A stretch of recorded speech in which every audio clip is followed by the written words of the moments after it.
नमस्ते। चलिए आज एक ऐसी दुनिया में चलते हैं जो हमें दिखती तो नहीं, पर सच तो ये है कि उसी से हम सब जिंदा हैं। हाँ, ये दुनिया है सेल्स और माइक्रोब्स की। तो आइए इस छिपी हुई दुनिया की सैर करते हैं। जरा सोचिए, अगर हमारे चारों तरफ की अनदेखी दुनिया अचानक से दिखने लगे तो क्या होगा? कैसा नजारा होगा? बस यही एक सवाल हमें एक ऐसी कमाल की दुनिया के दरवाजे पर ले आता है जो है तो हर पल हमारे साथ पर दिखती नहीं। तो आज के हमारे सफर में हम क्या-क्या देखने वाले हैं? सबसे पहले हम बात करेंगे उस दुनिया की जो हमारी नजरों से परे है। फिर जानेंगे कि सेल यानी कोशिका की खोज कैसे हुई। पौधे और जानवरों की कोशिकाओं के अंदर भी झांकेंगे और मिलेंगे उन छोटे-छोटे रोगाणुओं से जो हमारी दुनिया को बदलते हैं। और आखिर में ये समझेंगे कि कैसे एक अकेली कोशिका से हम जैसे जीव बन जाते हैं। हमारी आंखें कमाल की हैं, है ना? पर ये सब कुछ नहीं देख सकती। सदियों तक एक पूरी की पूरी दुनिया हमारी नज़रों के ठीक सामने थी, पर हम उससे अनजान थे। और फिर कांच के एक छोटे से टुकड़े ने आकर सब कुछ बदल दिया। ये क्रांति शुरू हुई एक लेंस से। जी हाँ, कांच का बस एक छोटा सा टुकड़ा। यही वो जादुई चाबी थी जिसने उस अनदेखी दुनिया का ताला खोला जो हमेशा से हमारे इर्द गिर्द मौजूद थी। तो चलिए अब मिलते हैं उन दूर की सोचने वाले लोगों से जिन्होंने शुरुआती माइक्रोस्कोप का इस्तेमाल करके जिंदगी की सबसे छोटी ईंट यानी सेल को ढूंढ निकाला। और ये सब हुआ कितने तेजी से, जरा देखिए।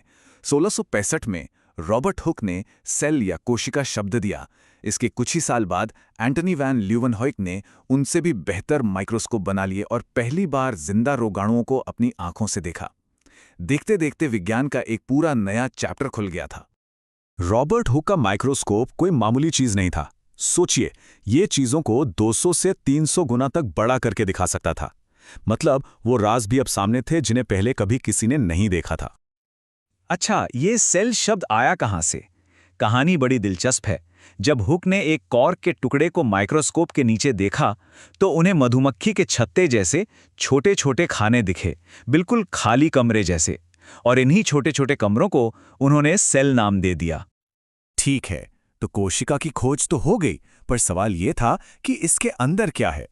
तो चलिए अब और गहराई में उतरते हैं और पौधे और जानवरों की कोशिकाओं के अंदर झांक कर देखते हैं कि उनमें क्या-क्या फर्क है। ज्यादातर कोशिकाओं में मोटे तौर पर 3 मेन हिस्से होते हैं। सबसे बाहर की परत समझिए एक बाउंड्री वॉल की तरह। इसे कहते हैं सेल मेम्ब्रेन। इसके अंदर जो जेली जैसा पदार्थ भरा होता है वो है साइटोप्लाज्म।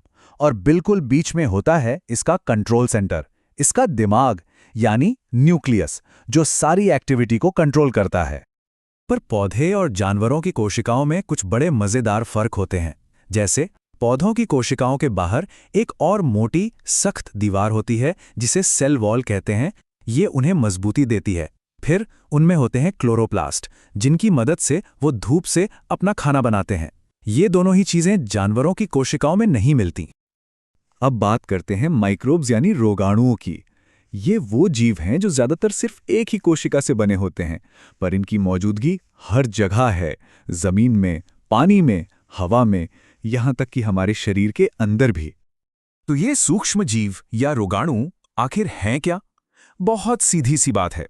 कोई भी ऐसा जिंदा जीव जिसे हम अपनी नंगी आंखों से नहीं देख सकते, उसे ही रोगाणु या माइक्रोब कहते हैं। और इन रोगाणुओं की दुनिया भी बहुत बड़ी और विविध है।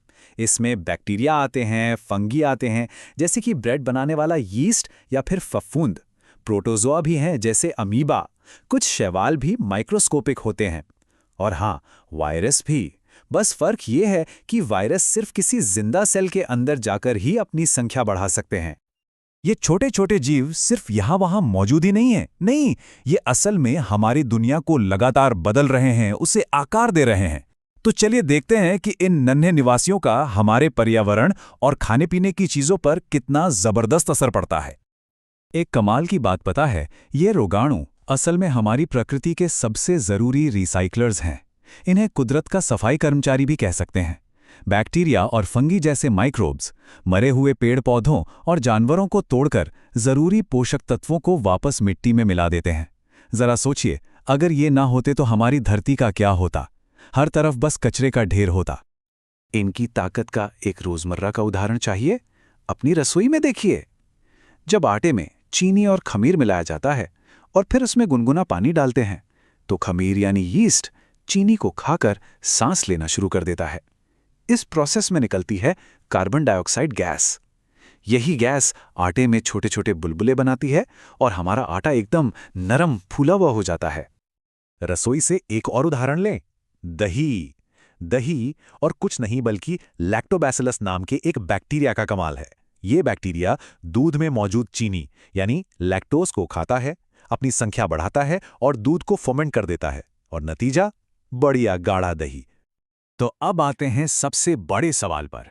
एक अकेली कोशिका से हम जैसे खरबों खरबों कोशिकाओं वाली जटिल जीव कैसे बन गए? ये सफर सच में हैरान कर देने वाला है। एक हैरान करने वाली बात बताता हूं। शुतुरमुर्ग के अंडे का जो पीला वाला हिस्सा होता है यानी योक, वो असल में एक सिंगल सेल है, और ये दुनिया की सबसे बड़ी सिंगल सेल है, लगभग 170 मिलीमीटर की। ये दिखाता है कि एक अकेली कोशिका के अंदर कितनी जबरदस्त क्षमता छिपी हो सकती है। तो ये पूरा ढांचा बनता कैसे है? चलिए देखते हैं। सबसे बुनियाद में होती हैं कोशिकाएं यानी सेल्स। जब एक जैसी कोशिकाएं एक साथ ग्रुप बनाती हैं तो बनता है टिश्यू यानी ऊतक। अलग अलग टिश्यू मिलकर एक अंग बनाते हैं, जैसे हमारा दिल या फेफड़े। कई अंग जब एक साथ मिलकर काम करते हैं तो बनता है एक ऑर्गन सिस्टम, और जब सारे ऑर्गन सिस्टम एक साथ जुड़ जाते हैं तो बनता है एक पूरा जीव। तो इसका मतलब ये हुआ कि हर जटिल जीव, चाहे वो एक छोटा सा पौधा हो या एक बहुत बड़ी वेल, हर किसी की जिंदगी की शुरुआत एक अकेली कोशिका से ही होती है। यही जीवन का सबसे बुनियादी और खूबसूरत सच है। और ये हमें एक बहुत गहरे सवाल के साथ छोड़ जाता है।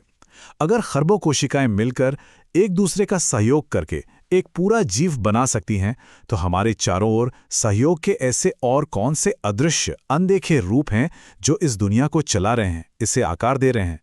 शायद इस सवाल का जवाब भी उसी सूक्ष्म दुनिया में छिपा है जहां से हमने ये सफर शुरू किया था।